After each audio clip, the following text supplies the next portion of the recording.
As the conflict in Gaza goes on, we will take a look at the news coverage. How fair has the reporting been? Hello, I'm Anand Naidu, and this is The Heat.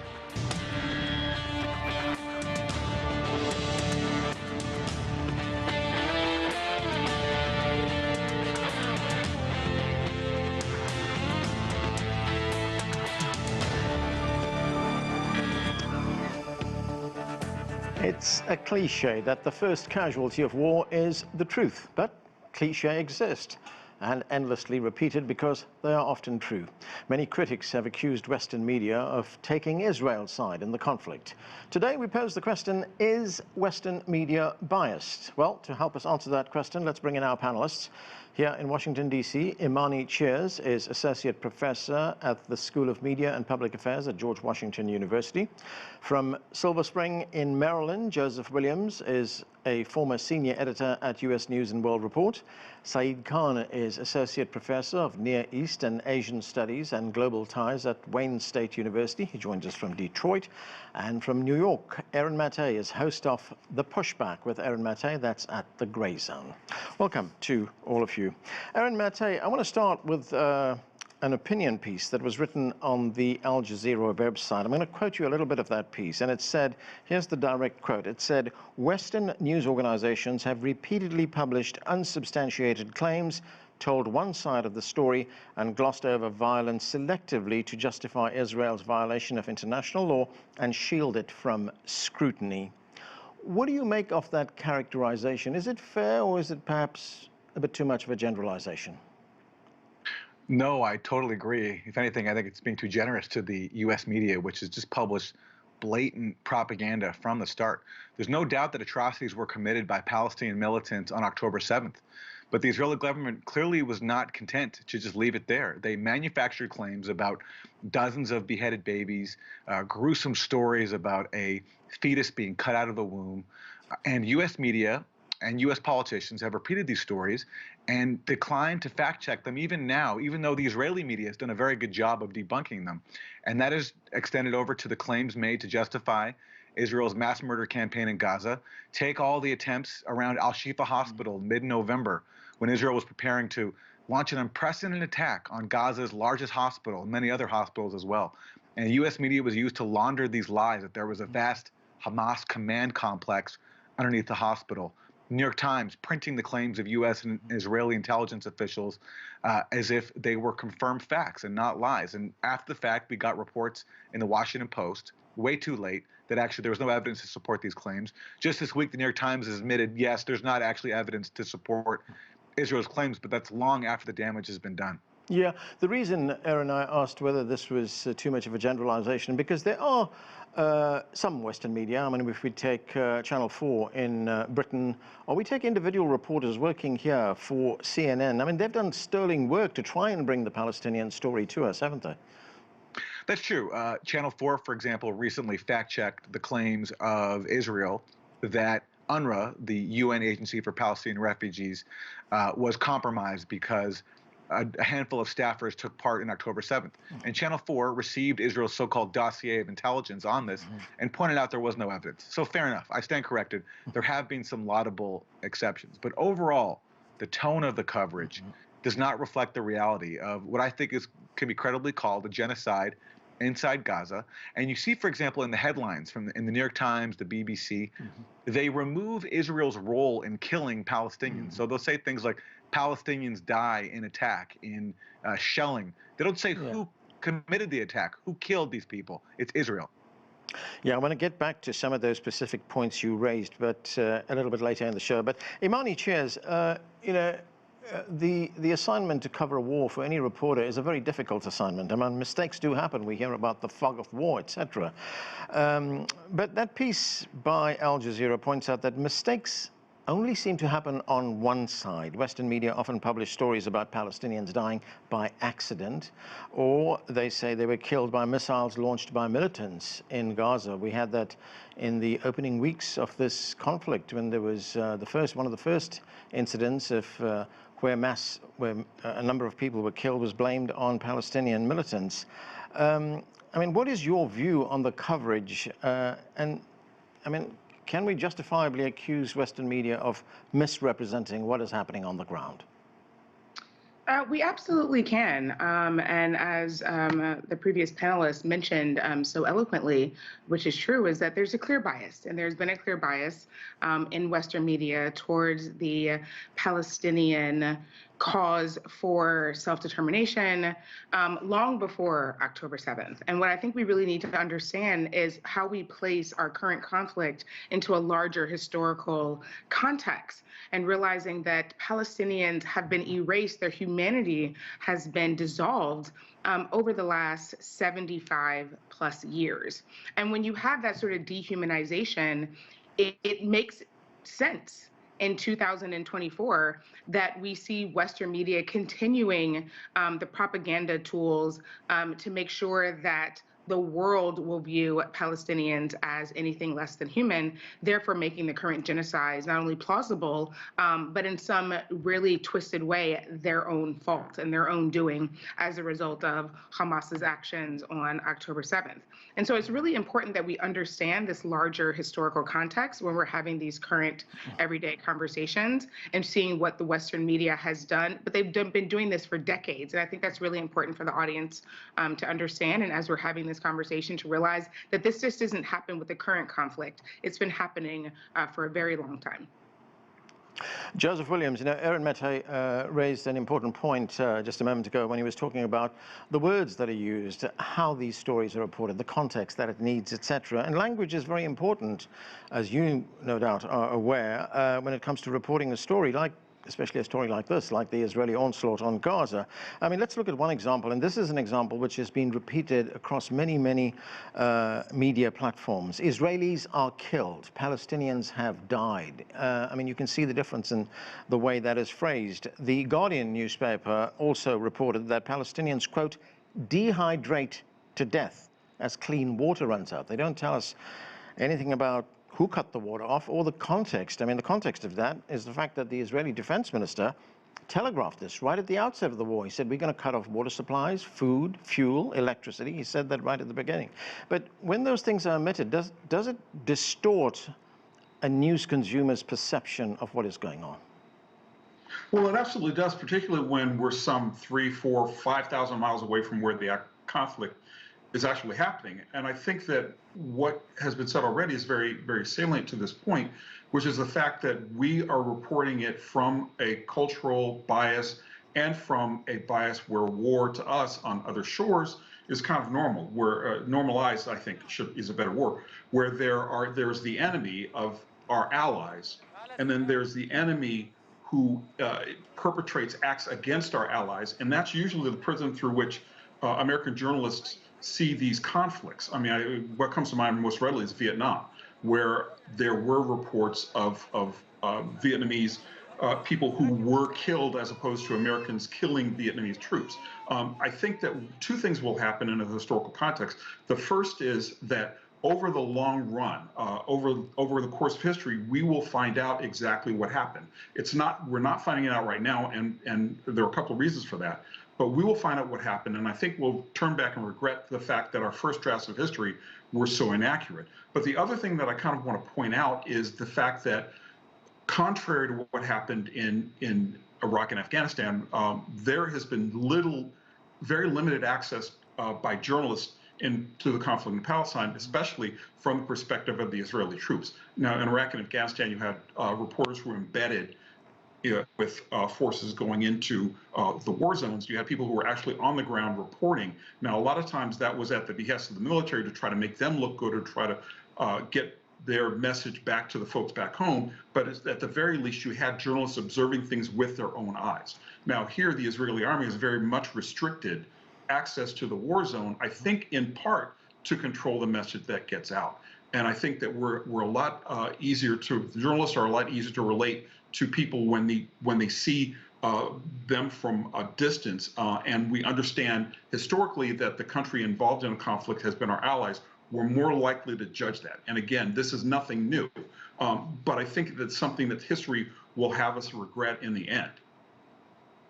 Saeed Khan, Joseph Williams came up with an important term then when we talk about how stories are reported, especially how Western media report stories. He talked about cultural bias. I mean, there is the control of information. If we look at, for instance, English language news agencies, they are predominantly Western. And if we look at Western reporters who are working in Israel right now or in other places, they are subject to censorship by the Israeli military. I mean, how does that shape the public perception of the war? Well, it's exacerbated by the fact that there is also, as Edward Saeed wrote 40 some odd years ago, the notion of Orientalism. And as Professor Imani mentioned earlier, this whole idea of the construction of an image and the presumption that the veracity of anything that is being either reported by or reported of the Palestinians is somehow the other circumspect. Take, for example, that any statistic that is reported coming out of Gaza on the death toll or the stoppage of basic necessities like water and all are then prefaced in Western media by the Hamas-led or the Hamas-run ministries. So automatically then that creates a presumption that the reliability of such reporting is problematic, whereas on the other hand, anything that is coming from the official Israeli sources is accepted as dictum. So that suggests that there really is a cultural bias that on one hand, and of course in the fog of war, truth goes out the window. But to see it being so asymmetrically deployed, one then has to wonder if it really then is because of, as was mentioned earlier, a cultural bias. Right, Joseph Williams, I just want to get back to a point you were talking about earlier on, and that was media access to this conflict. I mean, there are many Palestinian journalists who do have access. They live in Gaza. They've been reporting this story for a long time. And if we ever needed some kind of criteria to determine how important the perception of this war is to the Israelis, we've seen more than 100 Palestinian journalists killed. Well, yeah, exactly right. I mean, they have access to the conflict and they're reporting the conflict, but they end up dead for erroneous reasons, if you believe the Israeli military, and they can't get the stories out. Now, I think that it's very, very important to understand that any journalist covering a conflict willingly puts him or herself in harm's way, mainly because they want to record the truth. They want to bring the truth to their readers. And truth, in a lot of senses, particularly in military conflicts, sometimes it can be objective, a lot of times it's not. But it cannot be told at all if Israeli defense forces, so, I won't verify this one way or the other because I'm not on the ground, but there have been multiple reports that Israeli troops have deliberately targeted journalists, even though they've been wearing press badges, helmets marked with press, that somehow they end up in the line of fire. And historically, it's not been unusual for journalists to die in a conflict, but this, according to the Committee to Protect Journalists, is by far the deadliest conflict in recent history. 80 journalists dead, most of them Palestinians, very few or limited access of Western media, American media, US media to the war zone. And that absolutely is going to slant coverage because you're only getting one side of the truth and you're not getting the other side. And moreover, I might say really quickly that we have discounted this story in the United States for quite some time, mainly because we are a pro-Israeli country. Our politics are set up that way. Our culture is set up that way. A lot of times, if you push back against Israeli people who suggest that you're being anti-Semitic, you are really going to have a problem as a journalist. And so that level of pushback tends to let journalists drift to one side and not necessarily report the entire truth from the side of the perspective of people who are being shot at and killed. Aaron Mattei, let's talk about the role of social media in telling the story and telling us what is going on. Now, many people turn to social media to get their news right now. Of course, this is fraught with danger because many of these posts on social media, they're not edited, they're not monitored as newspaper articles would be. But on the other hand, I know from my own personal experience that social media does get us to some great reporting which has been done on independent sites like yours, the Grayzone, or to great reporting done by very reputable reporters who have their own independent platforms and places like Substack. So in a sense, is social media sort of leveling the playing field a little bit when it comes to how the story is reported?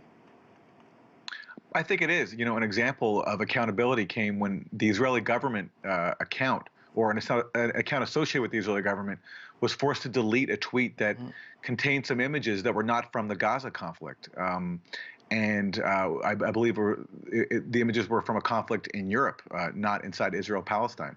So that was an example of accountability. And yes, you know, stories that get widespread acceptance in the establishment media have been debunked over social media. An example is a really controversial story in the New York Times that appeared at the end of December, claiming that there was a systemic pattern of sexual violence by Hamas on October 7th.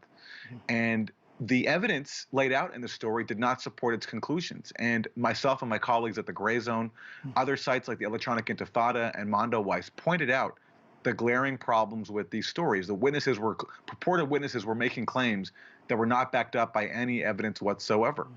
And this escalated to the point where there was a report recently in the Intercept which revealed that staffers at the New York Times protested this story after the criticism that it underwent on social media. And the New York Times podcast, The Daily, canceled plans to do a whole episode based on that story because the reporters there just were not comfortable with it. So that's an example of alternative media and social media being used to hold the establishment media to account when they put out demonstrably false claims. Right, Imani, how important a role is social media playing in this current age that we live in? I mean, we have to be very discerning about whom to believe and how we curate our feeds as well. But would it be fair to say that we would not know a lot of what is going on in Gaza right now had it not been for social media? Oh, absolutely. And we've seen this throughout not only this current conflict and this current escalation in violence, but we've seen, you know, citizen journalists and individuals able to live stream. We've literally seen a live stream of a genocide happening in 4K for over 4 months now. And what's really not only alarming is, of course, the access that we are seeing that is unprecedented, right, to be able to live stream, but we're also seeing the immediate backlash to that. So whether it be the infrastructure and, you know, the blockades that have happened on Gaza, obviously we know for decades, but we're seeing now, you know, removing obviously electricity, having there be all sorts of technological blackouts to stop the world from being able to tune in and watch these atrocities unfold in front of us. And so what we're able to see now, and everything from protests happening at a variety of different entry points for humanitarian aid coming into the region, but we're also seeing, as we saw over the weekend, the massacre on Rafah, which was told to be one of the last quote unquote safe zones by the IDF, saying that this is where Palestinian civilians could go. And ultimately we saw a massacre, in particular, while many Americans were tuning into the Super Bowl on Sunday night. And if it wasn't for access to social media and seeing those accounts, we wouldn't have even been aware. So it is incredibly critical at this time to have those that access. Yeah, Aaron Mata, you know, insofar as social media giving us the opportunity to get a glimpse into something that Imani was talking about a moment ago, there is one other danger, isn't there, that these big corporations that own big social media platforms can suspend your account, can ban your account. There's a new term we hear about called shadow banning. That's essentially censorship, isn't it? Oh, absolutely. And Elon Musk, the owner of Twitter, now X, basically threatened to suspend anybody who used the term from the river to the sea. And he adopted this ridiculous argument that that's somehow tantamount to calling for genocide against Jewish people. And well, really, it's just a call for freedom. And ironically, there are people on the pro-Israeli government side who say from the river to the sea, but when they say it, they mean Israeli control of all of Palestine from the river to the sea. So therefore, it made it very difficult for Elon Musk to enforce his proposed ban. But absolutely, there's a huge risk of people being suspended from social media for expressing dissenting views. And that extends across all the major conflicts that we're in, from Israel-Palestine to the Ukraine proxy war. Yeah.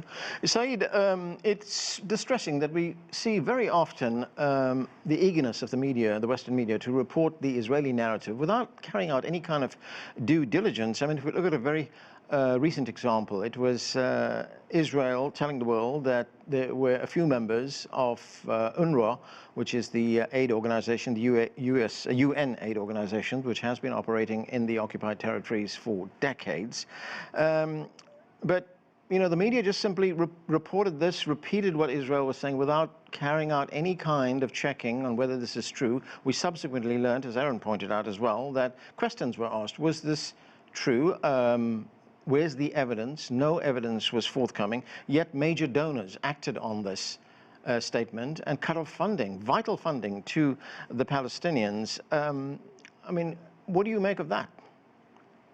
Well, and I think along with that is the fact that none of those donors have actually gone back and recognized that the reporting was flawed and arguably even fraudulent.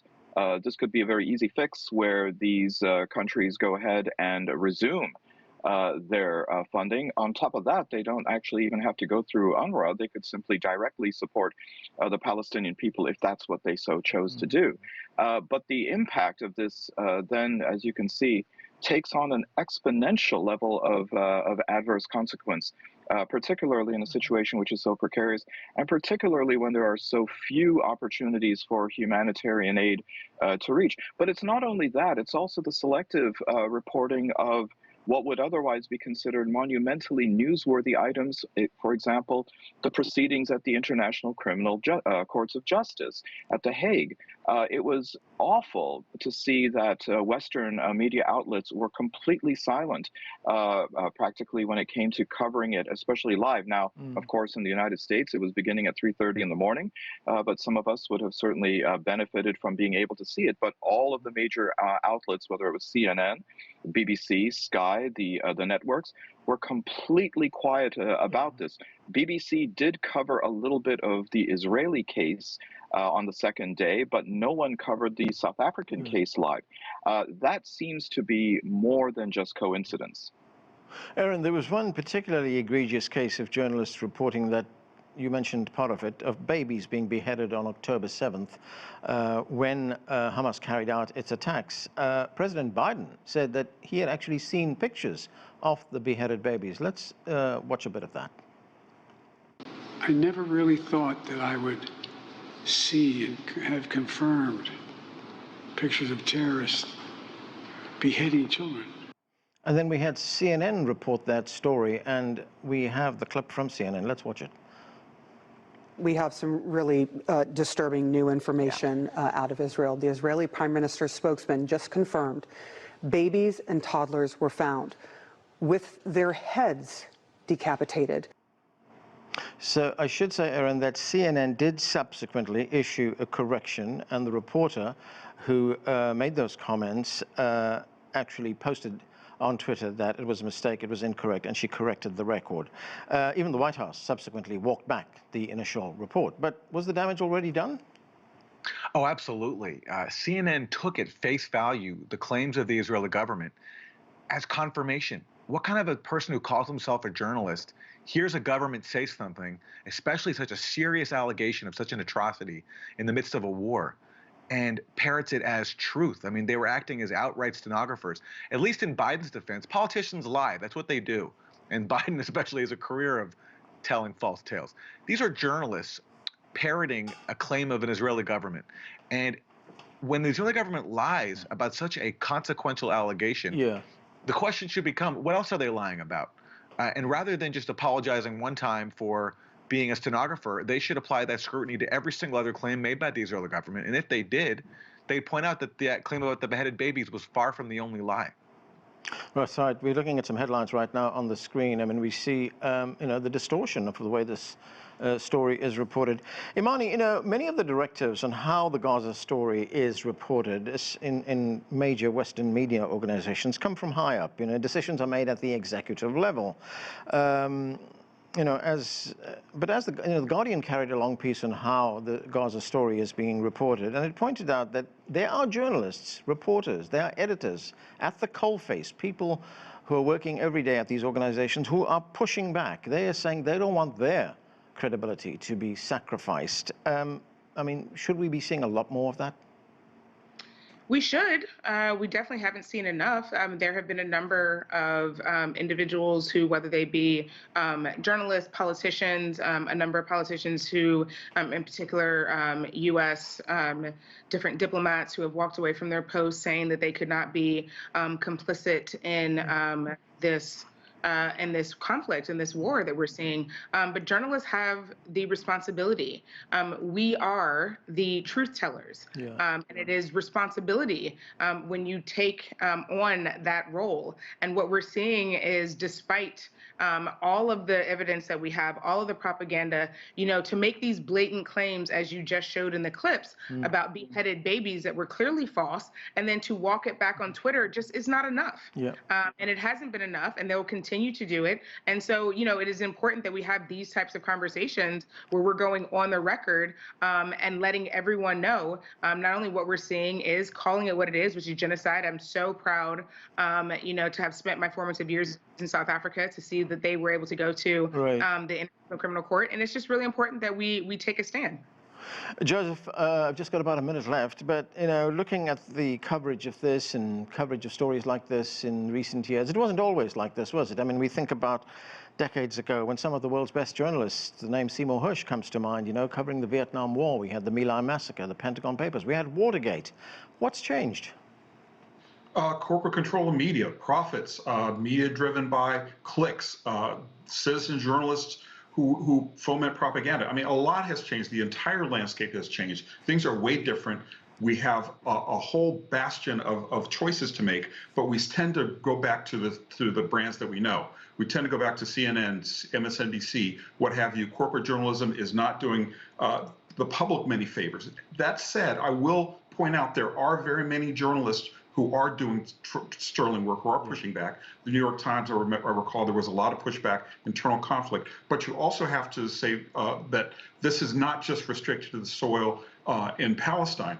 Remember the hearings about college presidents. Remember how powerful politicians, the powerful business interests, were able to force out college presidents for not specifically condemning something that they wanted to get them in an aha moment. So we've got a culture shift. We've got a media availability, a media landscape shift. We've got for-profit journalism that's really been taking the reins, as opposed to journalism that's geared towards the public interest and creating a better, more informed society.